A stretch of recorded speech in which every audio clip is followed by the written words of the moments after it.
आदाब, नमस्कार, सत श्री अकाल। दोस्तों, आज हम बात करने वाले हैं बॉलीवुड की टाइमलेस ब्यूटी और सिर्फ एक एक्ट्रेस नहीं बल्कि एक पूरा एरा बन चुकी हैं रेखा। जी हाँ दोस्तों, रेखा के बारे में उनकी ज़िंदगी में रोमांस है, स्ट्रगल है, कंट्रोवर्सी है और उनके नाम हैं बॉलीवुड के बहुत सारे आइकॉनिक रोल्स और अवार्ड्स। तो चलिए इनकी कहानी को शुरू से शुरू करते हैं और जानते हैं कैसे भानु रेखा गणेशन बनी वो खूबसूरत और चाहत की मिसाल जो आज हम सब के दिलों में है। Early life. रेखा का असली नाम है भानु रेखा गणेशन और उनका जन्म 10 अक्टूबर 1954 को मद्रास में हुआ था। उनके पिता जेमिनी गणेशन एक बहुत बड़े साउथ इंडियन सुपरस्टार थे और माँ पुष्पावल्ली भी साउथ इंडियन सिनेमा का एक मशहूर नाम थी। लेकिन यहाँ पर एक ट्विस्ट है। जेमिनी गणेशन ने उन्हें कभी अपना कबूल नहीं किया और यही वजह है कि रेखा का बचपन काफ़ी टफ और लोनली रहा। आइए जानते हैं इन detailed background, childhood and family struggles. Rekha का बचपन किसी फिल्मी कहानी से कम नहीं था। उनके पेरेंट्स जेमिनी गणेशन और पुष्पावल्ली अपने टाइम के पॉपुलर स्टार थे, लेकिन उनका रिश्ता फॉर्मल नहीं था और इस वजह से रेखा को भी अपने फादर से वो प्यार और सपोर्ट नहीं मिल सका। उनके चाइल्डहुड के बड़े हिस्से में एक लोनलीनेस और इमोशनल स्ट्रगल थी। वो बहुत छोटी थी जब उनकी माँ ने उन्हें फिल्म्स में काम करने के लिए एनकरेज किया, क्योंकि फैमिली को फाइनेंशियल स्टेबिलिटी की ज़रूरत थी। रेखा के लिए एक्टिंग की शुरुआत सिर्फ एक काम था जो उन्होंने मजबूरी में किया था, लेकिन जैसे जैसे उन्होंने इंडस्ट्री में वक्त बिताया, उन्होंने अपने अंदर एक नया जुनून पैदा किया और अपनी पहचान को खुद ही नई तरह से डिफाइन किया। उन्होंने कहा था कि मैंने अपने बचपन का सुकून और प्यार खो दिया, लेकिन अपने जज्बे से एक नया रिश्ता बना लिया। फाइनेंशियल प्रॉब्लम्स की वजह से उन्हें छोटी सी उम्र में ही काम शुरू करना पड़ा। सिर्फ 13 साल की उम्र में 1966 में उन्होंने अपनी पहली तमिल फिल्म की रंगुला रत्नम, लेकिन उनके लिए बॉलीवुड में एंट्री आसान नहीं थी। लैंग्वेज बैरियर और कल्चरल डिफरेंसेस की वजह से उन्हें शुरुआती डेज में काफ़ी स्ट्रगल्स का सामना करना पड़ा। बॉलीवुड डेब्यूट का राइज टू फेम। 1970 में उन्होंने अपना बॉलीवुड डेब्यूट किया फिल्म सावन भादो के साथ और यहीं से उनके करियर का असली सफ़र शुरू हुआ। रेखा ने धीरे धीरे हिंदी सीखी, अपने लुक्स पर काम किया और अपनी एक्टिंग को पॉलिश किया।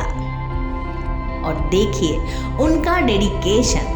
उन्होंने एक ऐसे वक्त में बॉलीवुड को कॉन्कर किया जब इंडस्ट्री में ऑलरेडी बड़ी एक्ट्रेसेस लाइक हेमा मालिनी और जीना तमान का नाम चलता था।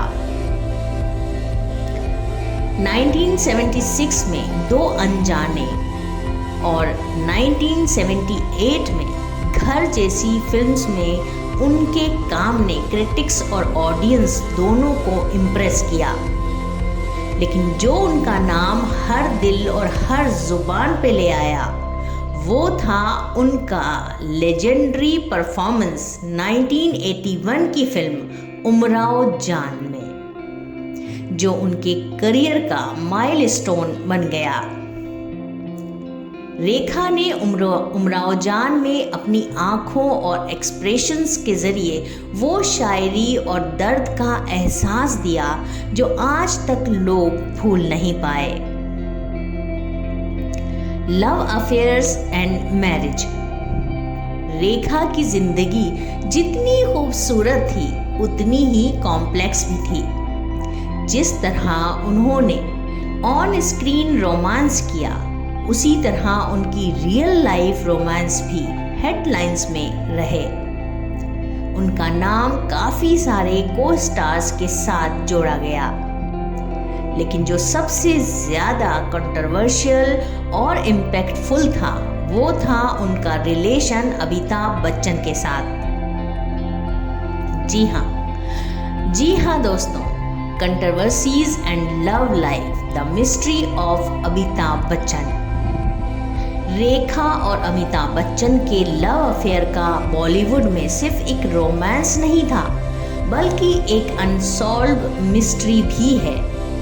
उनकी पर्सनल लाइफ और ऑन स्क्रीन केमिस्ट्री लोगों को इतनी पसंद आई कि वो आज भी अमिताभ और रेखा की जोड़ी की बातें करते हैं। उन्होंने साथ में कई फिल्म्स किए, मुकद्दर का सिकंदर और सिलसिला, लेकिन उनका रोमांस कभी खुल के सामने नहीं आया और ना ही उन्होंने कभी ओपनली इसके बारे में कुछ कहा। कहा जाता है कि रेखा एक मन में अमिताभ के लिए रेस्पेक्ट और उनके साथ कनेक्शन आज भी है। कई लोग ये मानते हैं कि वो अमिताभ के लिए अपने दिल में भी जगह रखती हैं।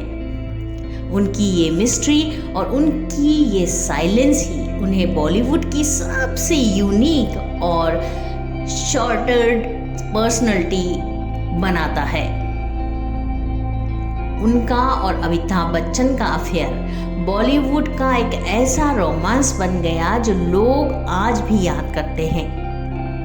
इनकी आखिरी फिल्म साथ में थी सिलसिला, जो इनकी पर्सनल लाइफ का अफसानों का रिफ्लेक्शन कहा जाता है, लेकिन ये रोमांस कभी अपनी मंजिल पे नहीं पहुंच सका। 1980 में उन्होंने मुकेश अग्रवाल से शादी की, जो एक बिजनेसमैन थे। ये शादी भी काफ़ी ट्रेजिक रही क्योंकि सिर्फ एक साल बाद मुकेश ने सुसाइड कर ली। इस पेनफुल इंसिडेंट ने रेखा के दिल को बहुत हर्ट किया। उसके बाद उन्होंने खुद को और भी ज़्यादा पर्सनल स्पेस में बांध कर रख लिया। Awards and achievements. रेखा के नाम काफ़ी सारे अवार्ड्स हैं, जिसमें से सबसे नोटेबल है national film award for best actress for Umrao जान। इसके अलावा उन्हें फिल्म फेयर अवार्ड्स में भी कई बार बेस्ट एक्ट्रेस और लाइफ टाइम अचीवमेंट के लिए सम्मानित किया गया। उनका नाम उन एक्ट्रेसेस में शुमार होता है जिन्होंने न सिर्फ फिल्म्स की क्वालिटी को ऊपर उठाया बल्कि बॉलीवुड में वुमेन ओरिएंटेड फिल्म्स को एक प्लेटफॉर्म दिया। Transformation, Rekha's makeover and becoming a style icon। 1970 के दौरान रेखा ने अपनी इमेज पे बहुत काम किया। शुरुआती फिल्म्स में वो एक गंवार लड़की का रोल निभाते हुए देखी गई, लेकिन धीरे धीरे उन्होंने अपना मेकओवर किया और 70s के एंड तक वो बॉलीवुड की ग्लैम क्वीन बन गई थी। अपनी लुक्स और स्टाइल पर काम करते हुए उन्होंने अपनी पर्सनल ट्रेनर और मेकओवर आर्टिस्ट के साथ मिलकर वो लुक अचीव किया जो आज भी उनके फैंस की नज़र में बस गया है। रेखा का ट्रांसफॉर्मेशन बॉलीवुड में उन एक्ट्रेस के लिए एक इंस्पिरेशन था जो इंडस्ट्री में अपना स्पेस बनाने के लिए शिद्दत से काम करती हैं। वो खूबसूरत साड़ियाँ, काजल से भरी आँखें और वो एनिग्मेटिक पर्सनैलिटी ने उन्हें सिर्फ एक एक्ट्रेस नहीं बल्कि एक स्टाइल आइकन बना दिया। Iconic roles and unforgettable performance. Rekha के करियर का एक टर्निंग पॉइंट था जब उन्होंने घर जैसी फिल्म्स में एक सेंसिटिव और इमोशनल रोल किया जो एक रेप सर्वाइवर का रोल था। उनका परफॉर्मेंस इतना दिल छूने वाला था कि क्रिटिक्स और ऑडियंस ने उन्हें अपलॉड किया। इसी एरा में उन्होंने अपने पर्सनल दर्द को अपने कैरेक्टर्स में उतारा और अपनी एक यूनिक एक्टिंग स्टाइल डेवलप की। खून भरी मांग में उनका रिवेंज ड्राइवन कैरेक्टर आज भी आइकॉनिक माना जाता है। ये वो फिल्म थी जिसमें रेखा का स्ट्रॉन्ग और फियर्सी साइड सामने आया। उमराव जान में उनके क्लासिकल डांस और एक्सप्रेशंस ने उनकी वर्सैटिलिटी को साबित किया। उमराव के रोल में उन्होंने वो दर्द और तन्हाई दिखाई जो उनकी अपनी जिंदगी का हिस्सा रही थी। Spiritual journey and self discovery. Rekha की पर्सनल जर्नी उनके spiritual inclination and self discovery से भी जुड़ा हुआ है। अपने दर्द और तन्हाई को हैंडल करने के लिए उन्होंने स्पिरिचुअलिटी का सहारा लिया। उन्होंने एक बार कहा था, मुझे खुद के साथ वक्त गुजारना अच्छा लगता है क्योंकि ये मेरे लिए एक थेरेपी है। उनका ये स्पिरिचुअल साइड उनके अपीयरेंस और पर्सोना में भी नज़र आता है। रेखा का मेकअप, उनका स्टाइल और वो ट्रेडिशनल साड़ियाँ के पीछे उनका अपना एक स्पिरिचुअल ऑरा है और यही वजह है कि वो आज भी अपने फैंस और इंडस्ट्री के लिए एक पजल हैं। Rekha today living life on her own terms. आज के वक्त में रेखा को फिल्म इंडस्ट्री में उतना एक्टिव नहीं देखा जाता, लेकिन वो हमेशा अपने आखिरी शो स्टॉपिंग अपीयरेंस और फैशन स्टेटमेंट्स के लिए हेडलाइंस बनाती हैं। वो अपने फैन से दूर नहीं हुई हैं, बस वो अपना एक यूनिक और रिजर्व्ड स्टाइल में जीती हैं। आज भी उनका ग्रेस और ऑरा उन्हें बॉलीवुड की पार्टीज और अवार्ड्स शोज में सबसे ज़्यादा मेमोरेबल बनाता है। रेखा के करंट प्रोजेक्ट्स की बात करें तो उन्होंने कुछ कीमियो रोल्स किए हैं, लेकिन उनका मेन फोकस अपनी पर्सनल लाइफ पर है। मुंबई में वो अकेले रहती हैं, लेकिन उनकी ज़िंदगी में एक कंटेंटमेंट है। वो अपनी स्पिरिचुअलिटी और सेल्फ केयर में फोकस्ड हैं और इंडस्ट्री में हमेशा के लिए एक मिस्टीरियस आइकन बन गई हैं जो अपने टर्म्स पर जिंदगी जीती है।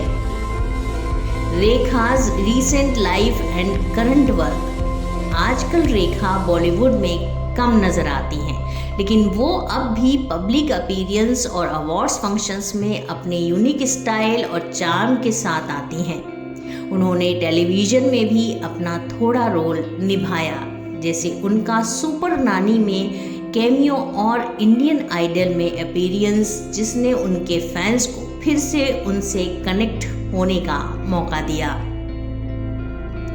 कहा जाता है कि वो मुंबई में अपनी प्राइवेट ज़िंदगी जीती हैं, अपनी मेमोरीज और ख्यालों के साथ। लेकिन अब भी वो उन एक्ट्रेसेस में हैं जो बॉलीवुड की स्टाइल आइकन और लिविंग लेजेंड बनी हुई हैं। तो दोस्तों, ये थी रेखा, वो कहानी जिसमें उन्होंने अपने स्ट्रगल्स और चैलेंजेस को एक सक्सेस में तब्दील किया। आपको रेखा की लाइफ और रोल्स के बारे में क्या लगता है? कौन सी मूवी या रोल उनका आपके दिल के करीब है? कमेंट्स में ज़रूर बताएं। और अगर आप ऐसे और बॉलीवुड्स की अमेजिंग पर्सनैलिटीज़ की कहानियाँ सुनना चाहते हैं तो हमारे चैनल बेनज़ीर टॉक्स को सब्सक्राइब करें और बेल आइकन दबाइएगा ताकि हर एक नया वीडियो सबसे पहले आपके पास आए। अल्लाह हाफ़िज़।